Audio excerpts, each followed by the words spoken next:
Tuesday afternoon to you, 4 o'clock time for Sports4CLE. Thanks for joining us. Hope you're having a good day. Down in Mobile, Alabama, they say the draft starts in Mobile. It's Senior Bowl week, and it is the first of the practices, 3 days of practices before the game. Let's take a look at some of the young wide receivers. This is Roman Wilson, deep ball from Sam Hartman. And Wilson, the guy from Michigan, one of the early standouts here in the one-on-one drills again, showing some quickness and elusive ability. Another guy who has impressed with his physicality is Brendan Rice. That is Jerry Rice's son, the Hall of Famer. Some more one-on-one drills. Florida wide receiver Ricky Pearsall. Take a look at this. Nice job of getting off the line, then adjust to the ball on the deep ball downfield. Georgia's Ladd McConkey shows some quick cutting ability, is thought to be a really good route runner, could be available in the second round when the Browns are picking. And again, a little bit of a big-bodied wide receiver, Tez Walker, good off the line, then over the middle.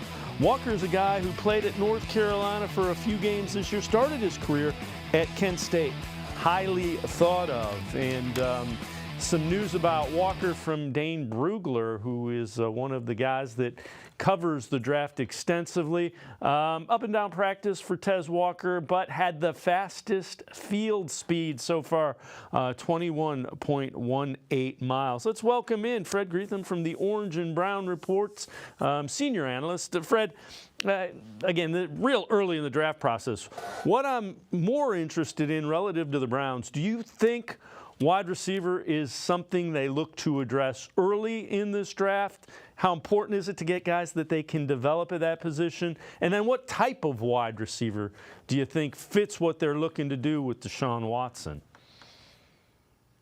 Yeah, I think they're always interested in upgrading their wide receiver position because it's their passing game that has lagged, you know. Last year, they were 22nd in the NFL, and I'm talking about 2022 in passing yardage. And this year they moved up, you know, a little bit. Still wasn't great, but they moved up a little bit. I think they moved to 19th, and they went over 200 yards a game. But that's still not where they want to be, and I think that's why they made some of the coaching moves. I think everything is all about trying to help Deshaun Watson. Now, the last 3 years, Andrew Berry has drafted a wide receiver, and ironically, everyone's been the third round. Anthony Schwartz, David Bell, and last year, Cedric Tillman. The first year, it was all about speed. The next 2 years, more about size. And, you know, to be honest, when you're drafting, you know, in the third round, I don't know if you can expect anybody other than a developmental guy.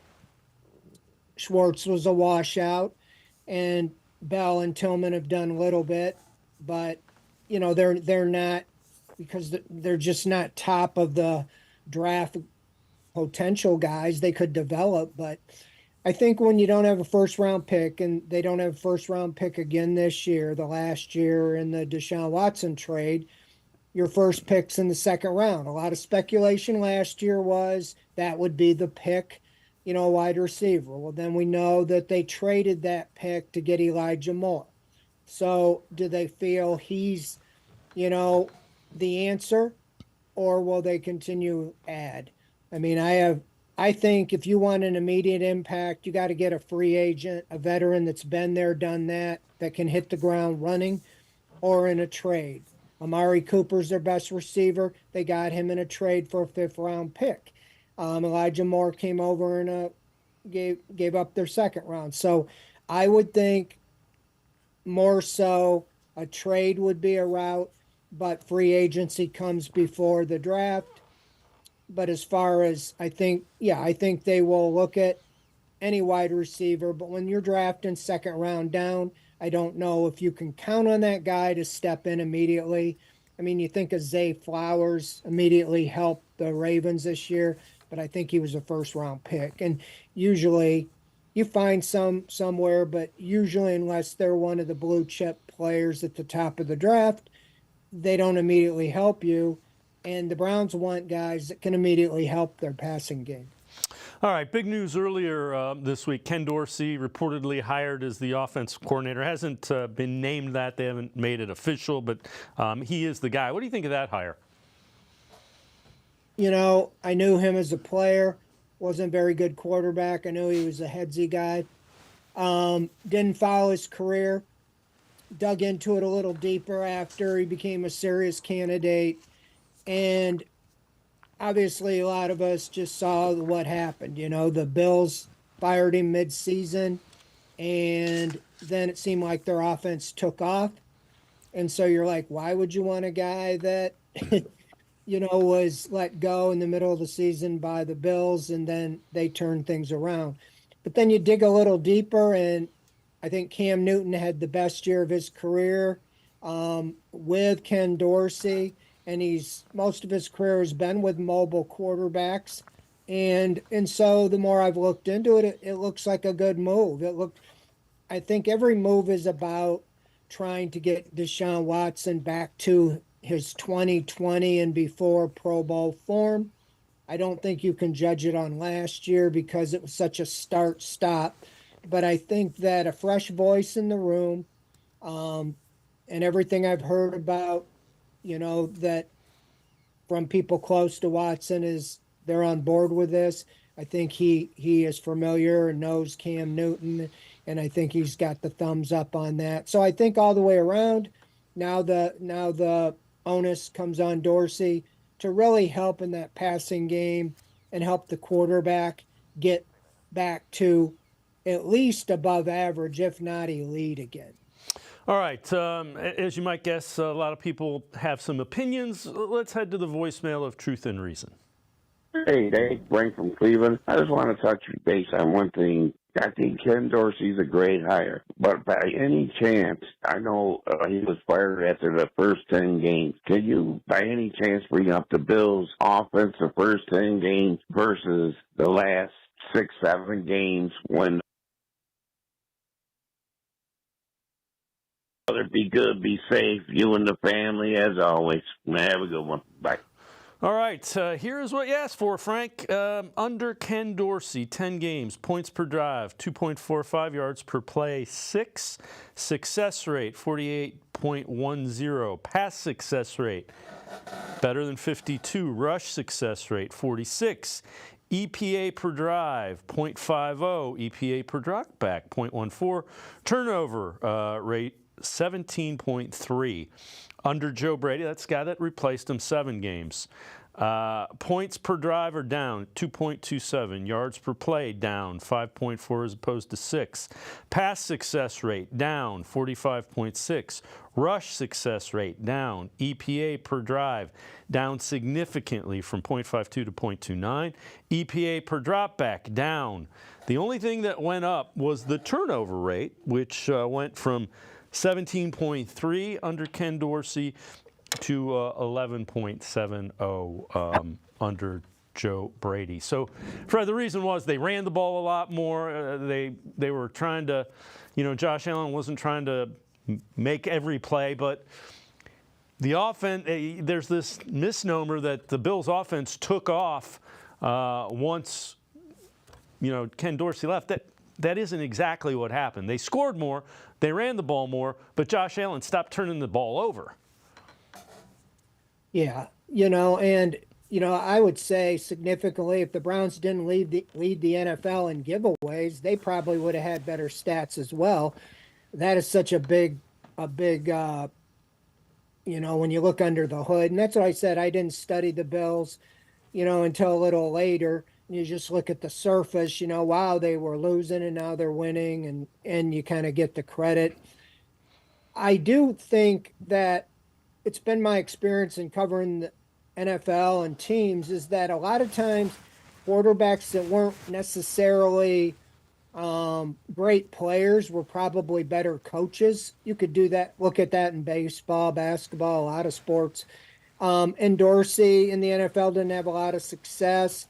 But they had to work at it. They're more technicians. Doug Peterson comes to mind. Frank Wright comes to mind, across the board. And so I think in what the Browns are trying to do, I think Alex Van Pelt did what they wanted. but I think they're looking for fresh ideas, fresh face, fresh voice coming in, because in this particular case, I could be wrong, but this isn't like turning over the defense to Jim Schwartz and Jim Schwartz brings in his whole defense. This is Kevin Stefanski's offense, and he's probably going to keep calling the plays.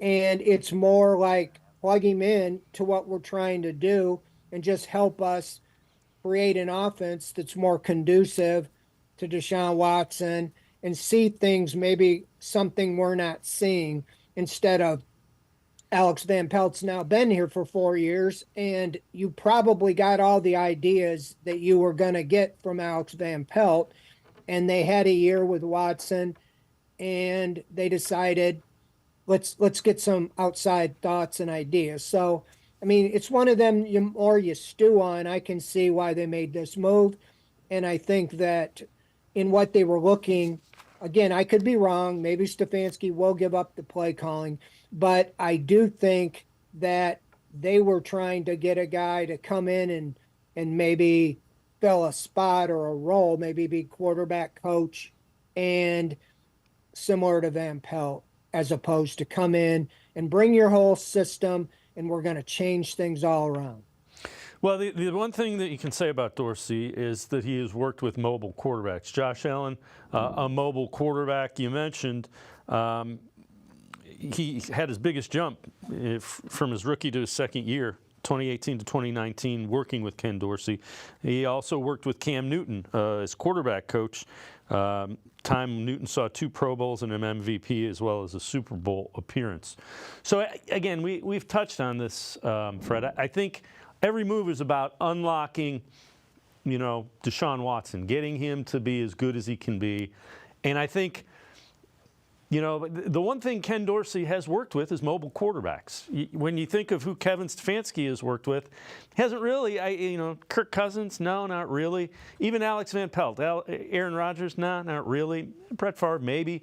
But Newton, Allen, Watson, if you can bring an element that helps unlock the mobility of Deshaun Watson, and even in the pass game, that's, I think, what they're looking for. Do you agree or disagree? I think so.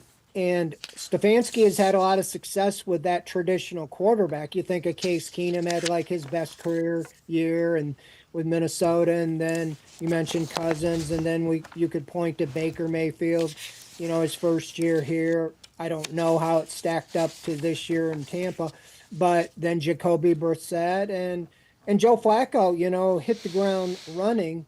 And so I think Stefanski realized, I need help maybe unlocking the mobile side of things. And I think the silver lining is whatever happens with Joe Flacco, I think that showed them, wow, I would argue they were the most explosive this offense has been since Stefanski came in, and it was with Joe Flacco. And I would argue that Watson can do anything that Flacco does. He's got as good an arm, I would think.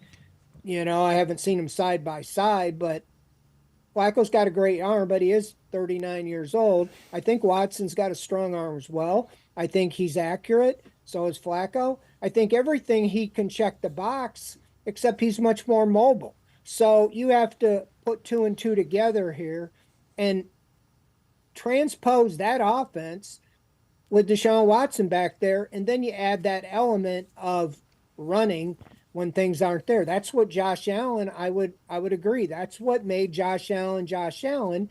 The thing that you worry about is the injuries. And now we've seen that with Watson. But that's what makes, Lamar Jackson, his mobile element, and even Patrick Mahomes and most of these guys. But you have to have that balance of being able to be that pocket passer, but also being able to know when to run and when not to. We're going to step aside and take a quick timeout. Fred Greetham from the Orange and Brown Report and I will come back. We'll head back to the voicemail of Truth and Reason. Sports4CLE will be right back. Stay with us.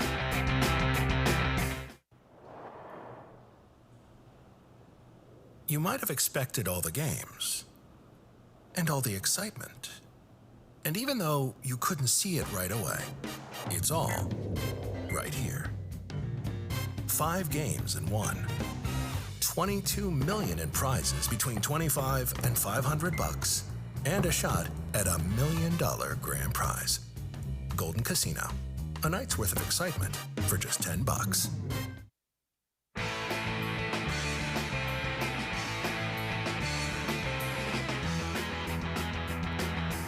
We continue talking Browns with Fred Greetham, senior analyst from the Orange and Brown Report. Let's head back to the voicemail of Truth and Reason.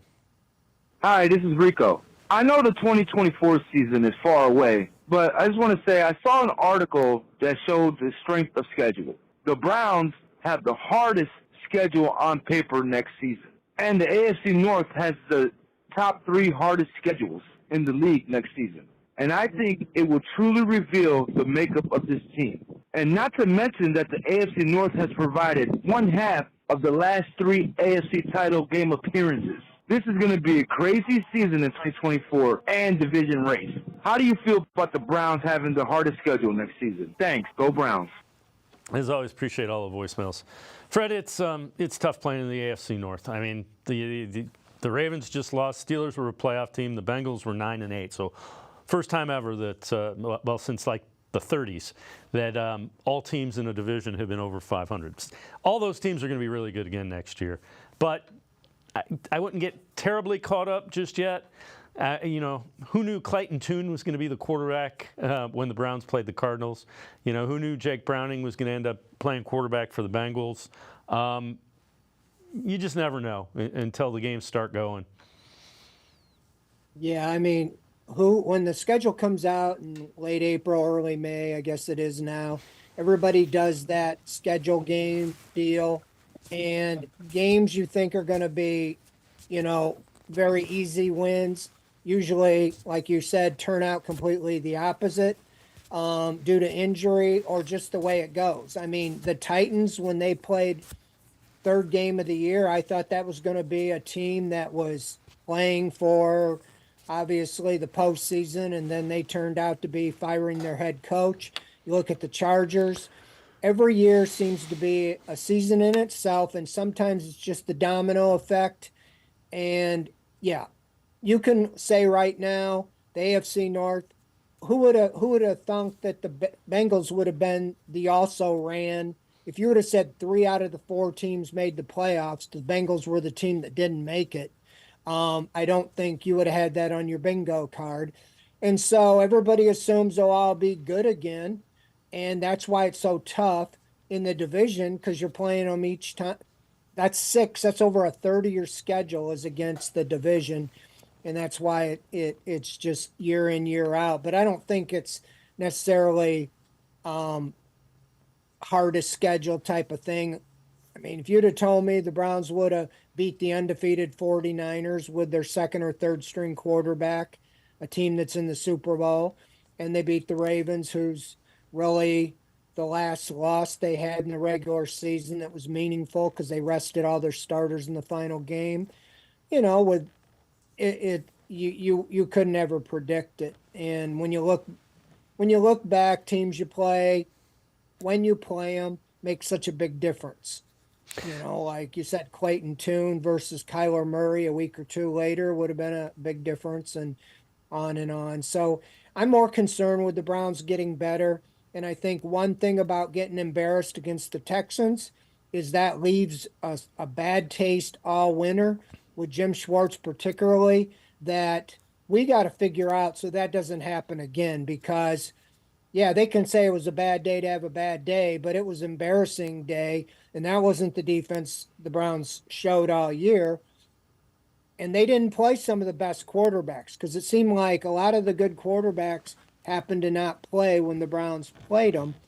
And when they played the upper echelon quarterbacks last year, they struggled.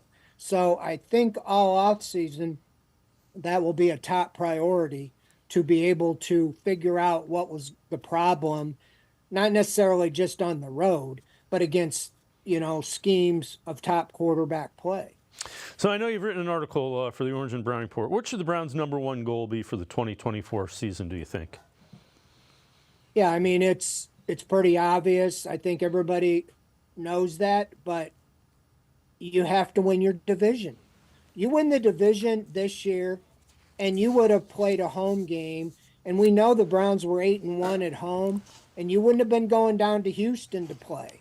I don't know if Houston, they probably, if the Browns had the number 1 seed, you could probably argue that they would have been playing at home against the Ravens or somebody like that. And I like the Browns' chances much better at home in late season. And so I know that's a given. Everybody wants to win the division. But when you look at it, with all the injuries, you finished 2 games behind the Ravens. And the Ravens, as it turned out, had the best record in the AFC. And the Browns were tied with a couple other teams. And so 2 games. You look back, you can say the injuries. You can find 2 games they should have won if they would have had proper or competent backup quarterback play, even with the injuries. So I just say you play 6 games in the division. I think you went 3-3. That last game, you thought it was going to mean something, but you played, you rested for the playoffs, so you lost, with an injured, Joe Burrow. You lost the Bengals. But all things being equal, I just think I don't know how you do that more than anything, but the emphasis has to be on the division, AFC North, because that home game in the playoffs, the 2 Super Bowl teams were both division champions. The Final 4 teams were division champions. So that tells you all you need to know is that gives you, look at the Ravens' path.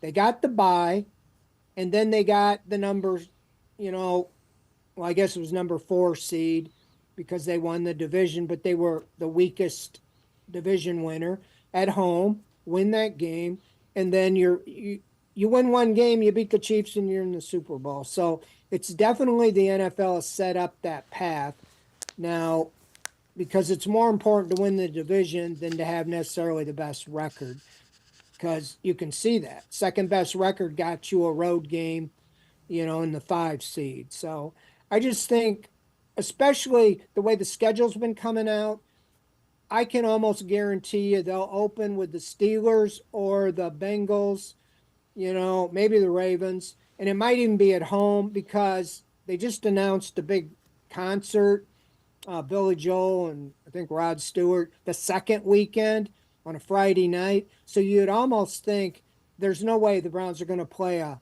home game the next day or 2 days after that. That's just my thinking. So I would think they open at home and then they go on the road. So you got to put all your sights. You can argue back last year, they put the emphasis and beat the Bengals at home, but then they went over and lost to the Steelers. Think about how important that turned out. If you would have won that game, obviously you lost Nick Chubb and all the emotion, but that went a long way. You would have beat the Steelers in that second game. You'd been 2-0 in the division, and I think that would have changed things all the way around.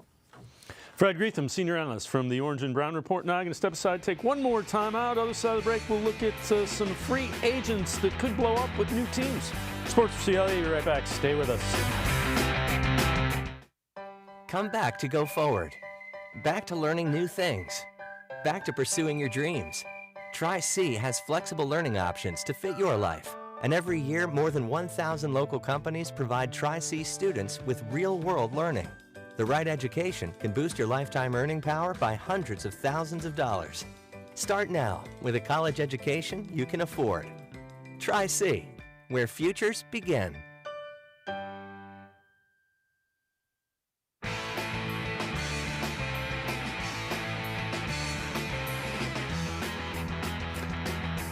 We continue talking Browns with Fred Greetham, senior analyst from the Orange and Brown Report. This is from the Bleacher Report. NFL free agents who could blow up with new teams in 2024. They go wide receiver Darnell Mooney. Mooney was healthier this season, continued to flash his ability to create separation. Lack of volume prevented the 26-year-old from making much of an impact. Should have a bounce-back year if he lands on a pass-heavy offense. Can shine as dangerous deep threat, also able able to move the chains. They also say running back Zach Moss, Spot Track estimating his market value to be just $4.6 million annually. Some team might get a great deal on Moss this spring. Fred, I think those are two areas the Browns will probably look to in free agency. Do Mooney or Moss intrigue you at all? Yeah, I mean, as far as I'd have to look a little deeper into them, but just seeing Andrew Berry since he's been here in free agency, he was very aggressive the first year, getting Austin Hooper, who was a tight end. I don't really remember seeing him going after any big name wide receiver because they usually get out of the budget quickly. It seems like the free agent wide receivers get overpaid. He's been more of a guy that has kind of come in second or third tier, you think of Marquise Goodwin, 1 year deal type of situation. Trade would be a more logical way. You think you get Amari Cooper. Obviously, the Cowboys wanted to unload him because of the $20 million contract, but you gave up a 5th-round pick, and you've been able to restructure, to have your number one receiver. As far as Mooney, yeah, I think that he could be a great addition, wide receiver. I think that you're going to try to get Deshaun Watson all the weapons in the world. I mean, I've done this free agent outlooks for years, and I'll tell you, it seems like the guys that are listed at this time of the year in January never make it to free agency. A lot of times they get re-signed by their team or they get franchised or whatever. But I haven't studied the list, but off the top of my head, a guy like T. Higgins seemed like he would be a home run because you'd be hurting the Bengals and you're giving Watson a top tier guy who was not a number one with the Bengals, and he might be able to fit into the budget as well. But then again, he hits free agency, that could be a different ball game. As far as running back, I think I have a story coming out tomorrow about the Browns running backs. I think all eyes are on Nick Chubb this offseason. We all know he's got a major injury he's coming off of. He's got a $15 million no guarantee contract, and the Browns are going to do right by him. But you don't know if you're getting a 6.1 per carry Nick Chubb or you're getting a 2.8. There's no question in my mind he's going to return, but it's hard to, speculate what type of production he's going to be able to give you. And so how do you make a decision there? You cannot just assume he's going to be the same Pro Bowl back next year, even if you bring him back. And if you don't, you just stay with Jerome Ford and Pierre Strong, basically. They're under contract. So Zach Moss could be very intriguing. We've seen running backs don't get the big free agent money, and that's caused some consternation. And that's really what happened with Jonathan Taylor. And after he got upset and sat out and asked to be traded, then he got the big contract. So you would think the Colts aren't going to be able to keep Moss, nor would Moss want to stay there. So it is a major decision the Browns have to make, and you don't want to upset Chubb, by signing a big name guy.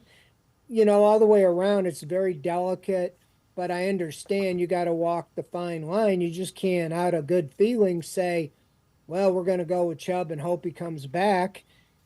Look at Kareem Hunt. He very hard runner, led the team.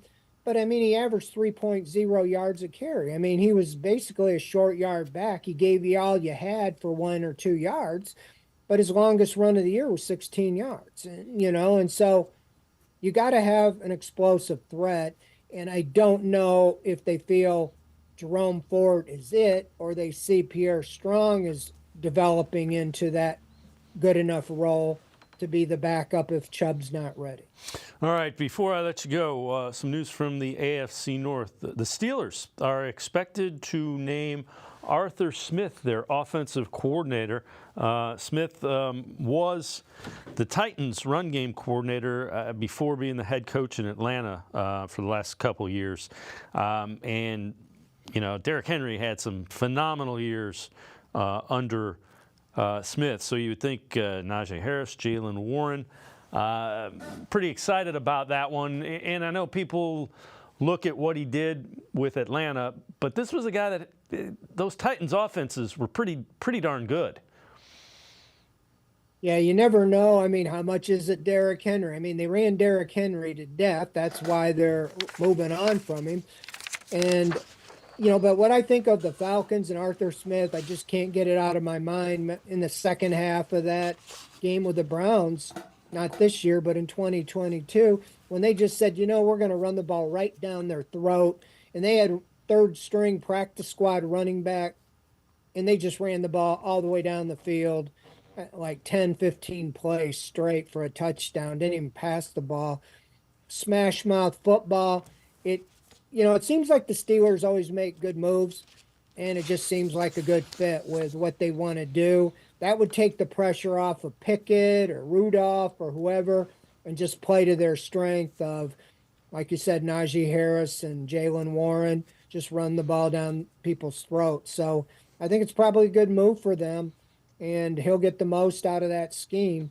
The Browns have to figure out a way to get their running game back on track as well. It slipped this year. Yeah, I'm with you, Fred. That was exactly what I thought. You know, that guy fits what the Steelers have been. Fred Greetham, as always, appreciate the time and the insight. Thanks very much, Fred. Yep. Always a pleasure. Thanks, Dave. Fred Greetham, make sure you check him out. Senior analyst for the Orange and Brown Report. Always really good stuff. We're going to step aside, take a quick timeout. John Macri from Pro Football Focus straight ahead. We continue talking Browns. Stay with us on Sports for CLE. The Ohio Lottery Partners in Education program is dedicated to recognizing exceptional students, teachers, and schools throughout Ohio. Scan the QR code on screen to nominate students and teachers as Academic All-Stars and Teachers of the Month. They must be currently enrolled or teach in grades K through 12. Is your K through 12 school developing students' literacy skills to achieve success in reading? If so, you can nominate your school for the School of the Year. Students can win $100, teachers can win $500, and schools can win $2,500. Scan the QR code, fill out the forms, and nominate deserving students, teachers, and schools today. The Ohio Lottery Partners in Education program takes pride in honoring exceptional students, teachers, and schools across Ohio. Submit your nomination today. It's fun, fast, and free.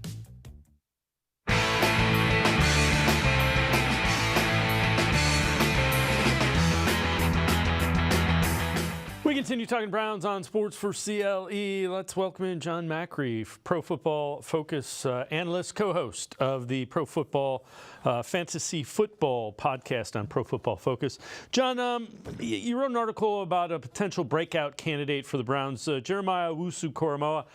He was pretty good this year. You think there's even another level that he's approaching? Yeah, that's kind of the way I was looking at it, right? Like, you could make an argument that this year was kind of his breakout season, but I think the way I'm looking at it is that there's still, I think, some untapped potential there for him. And then the main reason for that is that we didn't really see him become a consistent full-time starter until about week 10 of this season. He was averaging just 65% of the team's defensive snaps prior to that point. And there was a lot more focus on kind of a heavy rotation at the position, but after that week 10 mark, there was a lot more, Jeremiah Owusu-Koramoah in the lineup. He was averaging about 86% of the defensive snaps the rest of the way. He also finished as our 20th highest graded linebacker on the year.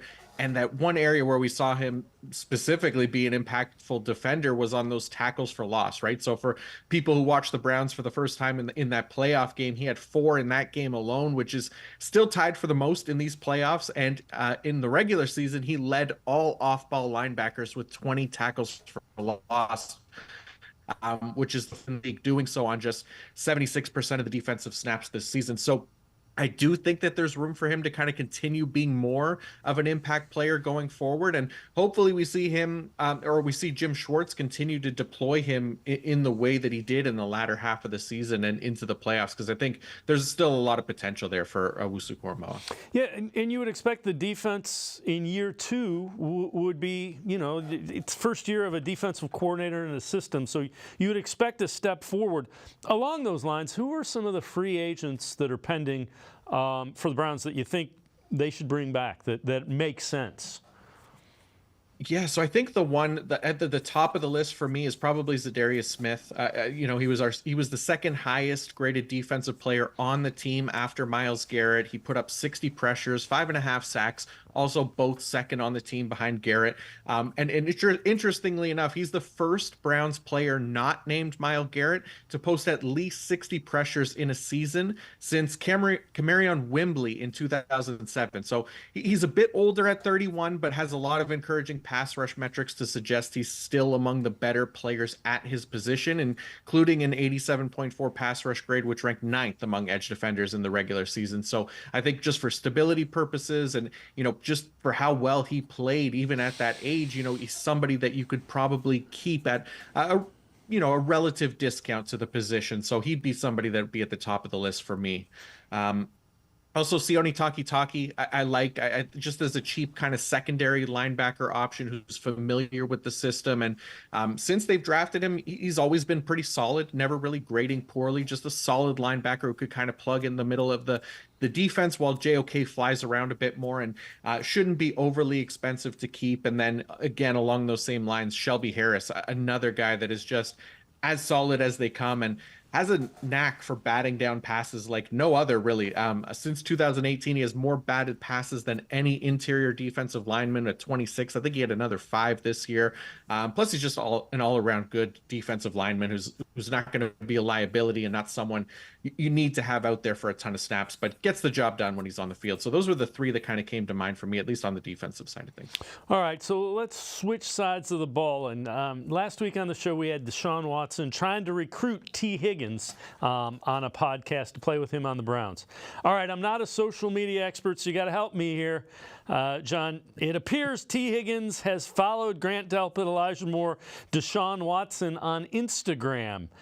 So help me connect the dots here. Are we to believe that we are signing T. Higgins as a free agent for the Cleveland Browns?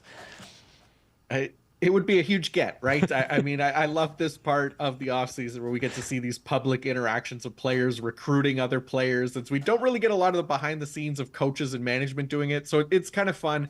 Higgins going to be a free agent. They both went to Clemson as well. Maybe they could connect that way. Though Trevor Lawrence was his quarterback at Clemson, so Jacksonville could be in the mix as well if that's the case. But it feels like T. Higgins is likely going to get the franchise tag from the Bengals.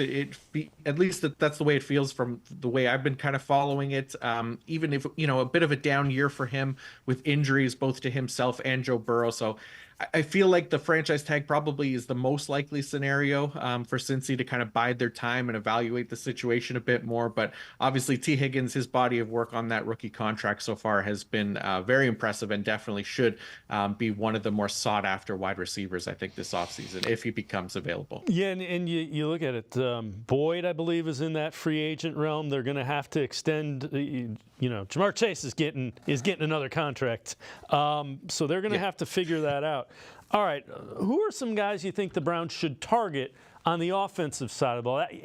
I think they need a wide receiver that is a 1A if they keep Amari Cooper. I think they need a running back that's a veteran as well. Who are some guys that fall into that category?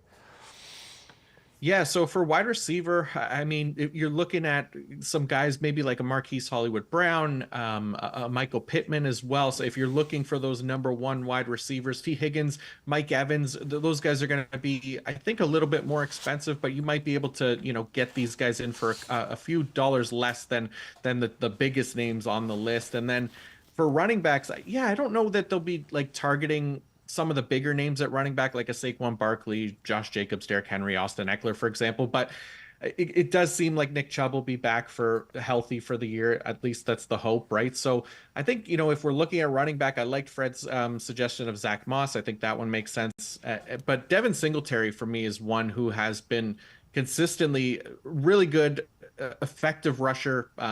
If Chubb isn't healthy to start the year and they want to ease him in, or if something happens again or they want to lighten Chubb's workload, whatever the case, Singletary kind of stands out as someone who's more than capable of handling a full workload, as we saw in the back half of this year for the Texans, and then prior to that with the Bills when given the opportunity. He's finished in the top 12 in PFF WAR for the position in each of the past 3 seasons. He's been very effective and fits well into their rushing scheme, as there are some similarities to Houston this past year as well. And if they're looking to bring in more of a passing down back, if it's not Kareem Hunt, I think somebody like Antonio Gibson also makes a lot of sense. Formerly of the Washington Commanders, he's one of the more effective receiving backs in recent years, and decent pass blocker as well, which is something that Hunt hasn't been particularly effective at in recent years on the few times that he's been asked to do it. So just some names I think to consider, I think, if those are the positions they're looking at. Yeah, Singletary is interesting because of the connection to Ken Dorsey. What are your thoughts of just Dorsey getting the offensive coordinator's job there?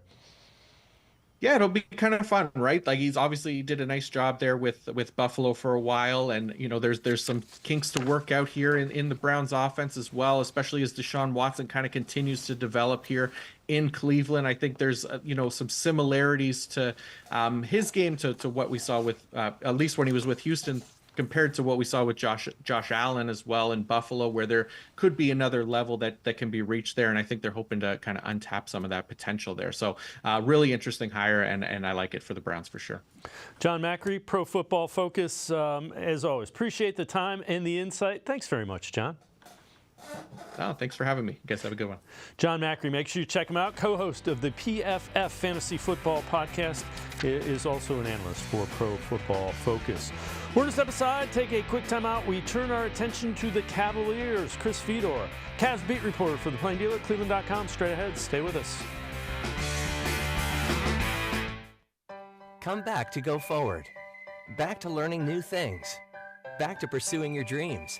Tri-C has flexible learning options to fit your life. And every year, more than 1,000 local companies provide Tri-C students with real-world learning.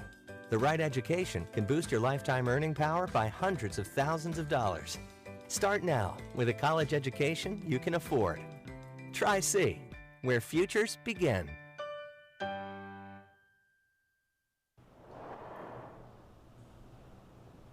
You might have expected all the games and all the excitement.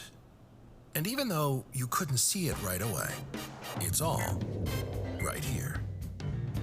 5 games in 1. $22 million in prizes between $25 and $500, and a shot at $1 million grand prize. Golden Casino, a night's worth of excitement for just $10. I am powerful beyond my wildest imagination. I will define my future. I will keep challenging myself to improve. Because I am a future leader of this great nation. I will be responsible for raising a beautiful family. And educating not only my generation, but many more to come. I will make a difference in my community. And I will stand up for what I believe in. I will not settle for simply chasing my dreams, I will achieve them. Because I was given a chance. An opportunity. A home. At Family, Career, and Community Leaders of America. The ultimate leadership experience. FCCLA has been one of the greatest experiences of my life. It's made me who I am today. Join us. We'll build a new future together.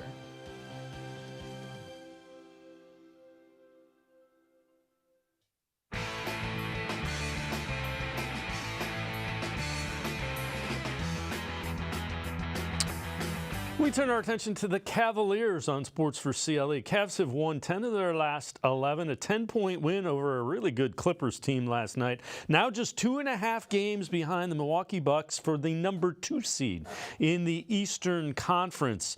ESPN's Brian Windhorst on what he has seen from the Cavs and where they are right now.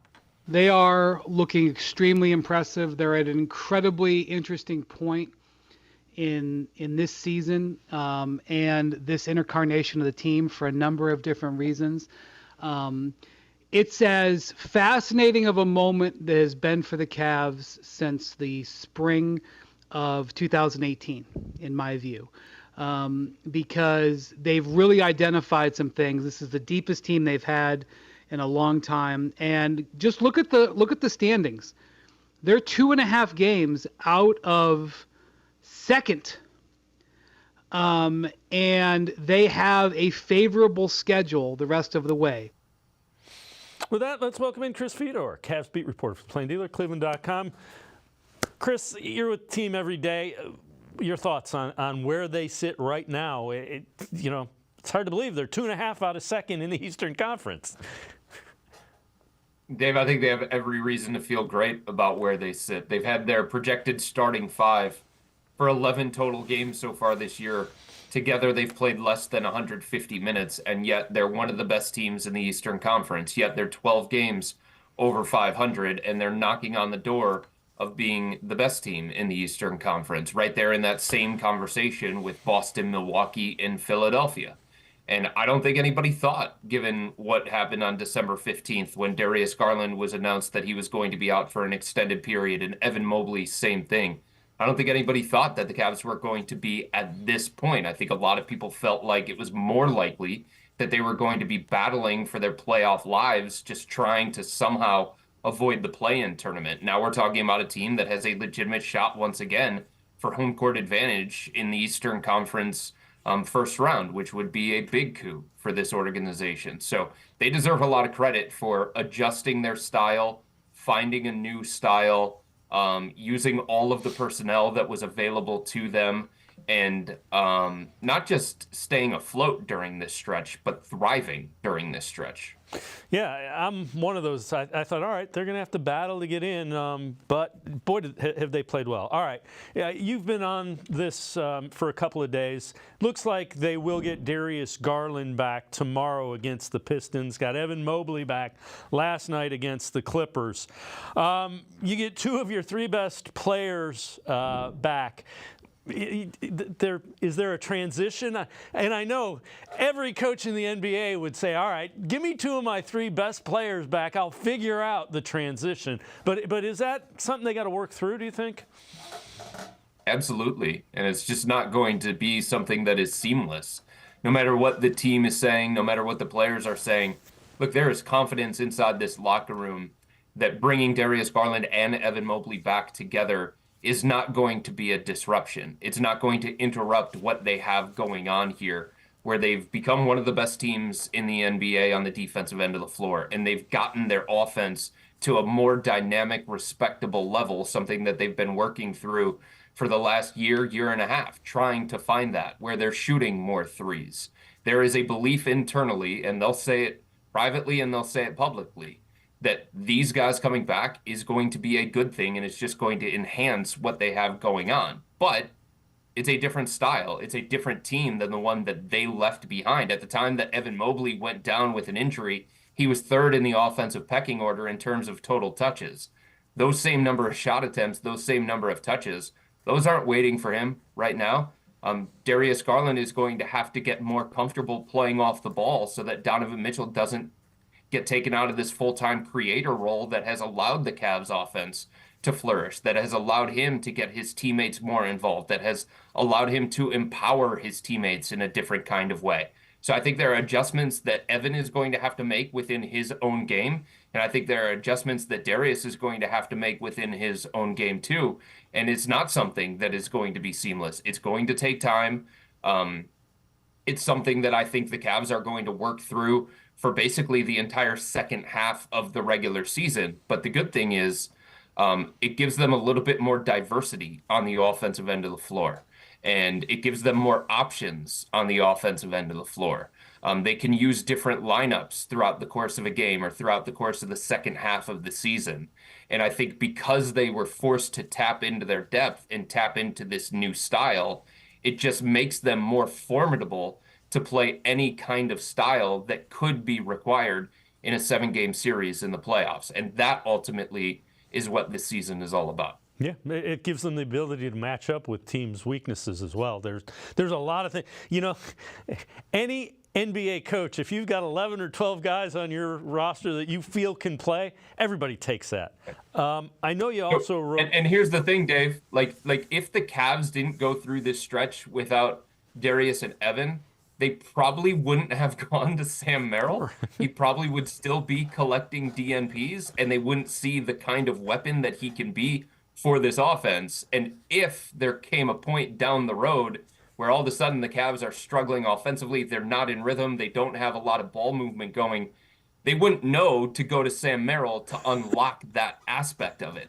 Now, JB can turn to him in a pressure-packed game or in a 7-game playoff series and feel like he knows what he's getting from him.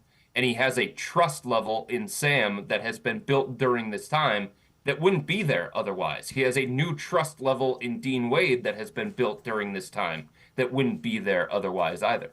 Yeah, those are skills. The three-point shot, both of them have shown, are things that they needed that they went out and got, too. All right, I know you wrote an article. Donovan Mitchell should be an all-star starter. Take us through that, why you firmly – I know you believe it. Why do you believe that? Well, I'm a voter. I had an official vote, and he was an all-star starter on my ballot. I just think people have to recognize – it seems to me, Dave, that the Cavs got off to the slow start. Everybody was disappointed around the NBA about how the Cavs started, and they started sensing that maybe that this was a team that was teetering, and they could maybe give a call to the Cavs and see what it was going to take to get Jarrett Allen or Donovan Mitchell. But, like, this is one of the best teams in the Eastern Conference, and I think people have to recognize the way that they have been playing. And look, it's not all because of Donovan Mitchell, right? Like, Jarrett Allen has been great. They've gotten contributions up and down the roster during this stretch, and all these guys deserve a ton of credit for the Cavs getting to this point. But Donovan's the leader of this thing. Donovan has taken his game to a completely different level. He has changed positions for the betterment of the team. Like I said, he has been able to get his teammates in this rhythm. He has been able to unlock different aspects of this Cavs offense. He's having a great year statistically. And when Donovan is not on the court, the Cavs function as one of the worst offenses in the NBA. And when he is on the court, they function as one of the best teams in the NBA. So that shows his value as well. And as much as Jalen Brunson is having a great season for the Knicks, and I think he can make a legitimate argument that he had a claim to being an all-star starter, for Damian Lillard to get in over Donovan Mitchell, to me, is a travesty. Damian Lillard is not playing better than Donovan Mitchell. Damian Lillard is not having the kind of impact for his team that Donovan Mitchell is having. Damian Lillard is not having the kind of season that Donovan is having. Donovan is in the legitimate conversation for MVP. Damian Lillard's not.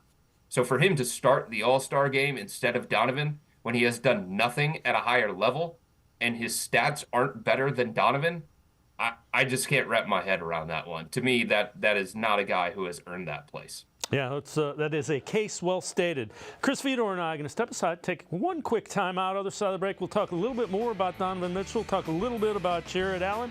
Sports for CLE. I'll be right back. Stay with us.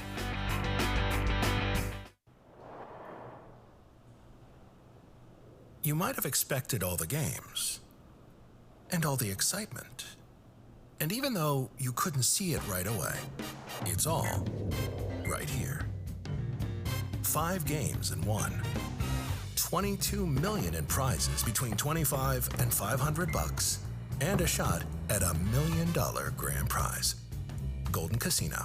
A night's worth of excitement for just $10.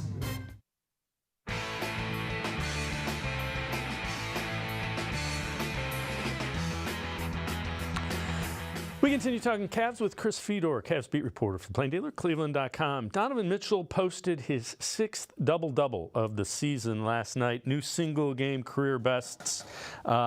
Previous career was 5 last season. So 28 points, 12 assists, 4 rebounds, 2 steals, a block. Chris, the assists are kind of, they jump out the page, and you've kind of alluded to it. With the ball in his hands, boy, has he been making, he's just been making everything happen. How impressed have you been with that? That was something we didn't really see. Dave, that's the thing about Donovan. He commands so much attention from the opposing defense that they have to focus so much of their attention on trying to slow him down. They've got to put their eyeballs on him.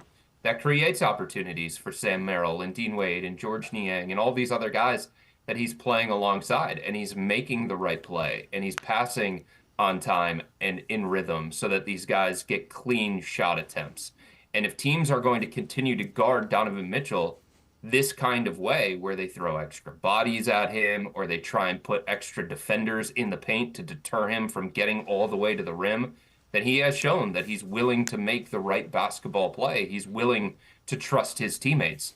He is averaging a career high in rebounds. He is averaging a career high in assists, and he is averaging a career high in steals. Like, that's the kind of two-way impact that is rare to find. And for him to take a step back, a small step back as a scorer, which is where he has made his career, and he's one of the best in the NBA at that, and say, I've got a different kind of role here for this team with Darius out. I've got to find a way to keep all of my guys engaged and involved in the offense so that it can be more difficult for an opposing defense to slow us down when we're constructed this kind of way. I don't know if a lot of people around the NBA felt like Donovan could be that kind of guy. There are people that wonder if he's too much of a score-first guard. There are a lot of people that wonder, is he just somebody who is stuffing a stat sheet? He has shown that his style can impact winning, and he's the kind of guy who, yes, continues to make his teammates better. The other guy that has really stepped up in the absence of Mobley and Garland has been Jarrett Allen. Last night, 15th straight double-double, 20 points, 17 rebounds, 3 assists, a steal, a block. And again, Chris, that's a guy that at the beginning of the year was struggling, and it's really good to see him get back on track. He's playing like an all-star as well. Dave, to me, he is not the best player on this roster. He might not be the most important player on this roster. You could have an argument for a few different guys, but he is the most indispensable player on this roster. Nobody can do the things that Jarrett Allen does on a nightly basis to the level that Jarrett does them at. He sets 100 screens a game, maybe even more. He anchors the paint defensively. He switches onto guards defensively on the perimeter. He can knock down mid-range shots suddenly. He creates a lot of vertical spacing because he dives to the basket. He rolls toward the rim. He's a legitimate lob threat. He is finishing possessions on the defensive end by just inhaling rebounds in a way that I think a lot of fans wanted to see from him in that first-round playoff series against the Knicks. So he's gotten bigger. He's gotten stronger. He's made more of a commitment and more of an effort on the defensive glass to limit the second chance opportunities for the other team. If the Cavs do not have Jarrett Allen, they cannot function this way on the offensive end of the floor. If the Cavs do not have Jarrett Allen, they can't be this kind of suffocating defense. He is so important to every single possession on a nightly basis at both ends of the floor. And without him, they are a team that goes from this that we're seeing, a legitimate Eastern Conference contender, to a team that is probably fighting just to avoid the lottery. Like, that is how important he is to their success. And I think it's great that he's starting to get some national recognition and national appreciation, because the things that he has to do for this team to be successful aren't always pretty. Sometimes they're dirty, and somebody has to do them at a high level for them to be this kind of team. And he does them for them every single possession. And I think it's great that he gets recognition, and I think he has a legitimate case to be an Eastern Conference All-Star this year.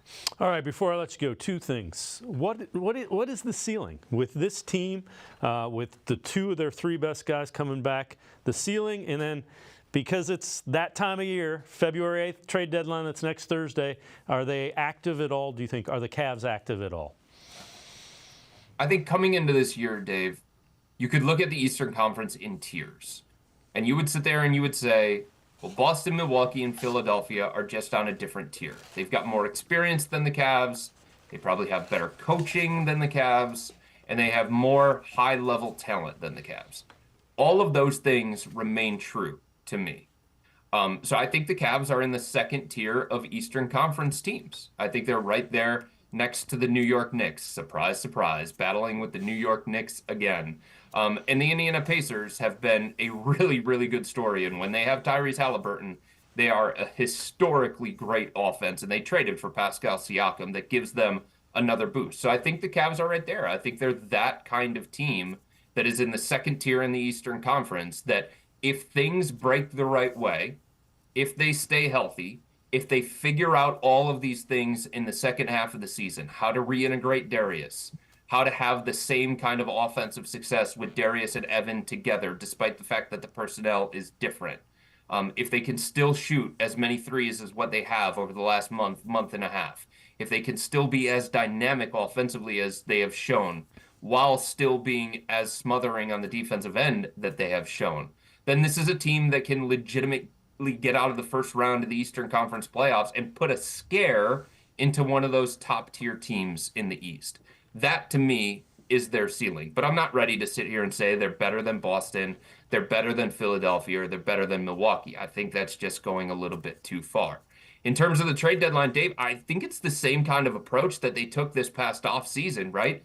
When so many people around the NBA were thinking about all these drastic moves that the Cavs were going to make or needed to make because they got bounced out of the first round of the playoffs in a non-competitive series against the Knicks. The Cavs were sitting there saying, hey, we like what we have. We had a bad week. We have a flawed roster. We understand our weak points on this roster. Let's go fix those first and see what happens before making a drastic move to shake up the foundation of this team. So what'd they do? They brought in Max Strus. They brought in George Niang, floor spacers, guys who create gravity, guys who can knock down outside shots. They bring in Ty Jerome. Small moves around the margins that fit with the core four that they already had established. And they brought back Karis LeVert, which was a big deal because they wanted him to stabilize the second unit. I think that's the approach that they take at the trade deadline. I don't see them doing anything drastic. I don't think they need to do anything drastic. I don't think they need to panic. They're 28-16. They're one of the best teams in the Eastern Conference. So to me, it's small moves around the margins. Can we improve the 7th, 8th, or 9th guy in our rotation by trading 2 players for 1 player and getting an upgrade that way? And I would think that they would look at a 3-and-D type player or a backup point guard that gives you a little bit more experience and a little bit more know-how than Craig Porter Jr. Chris Fedor, Cavs beat reporter for the Plain Dealer, cleveland.com as always. Thanks so much for the time and the insight. Appreciate it very much, Chris. You got it, guys. Anytime. Chris Fedor, make sure you check him out. Always really good Cavs coverage. Pages of the Plain Dealer as well as cleveland.com. It's going to do it for this edition of Sports for CLE. We'll see you back here tomorrow at 4 o'clock. Have a great night, everybody. See you tomorrow at 4 on Sports for CLE.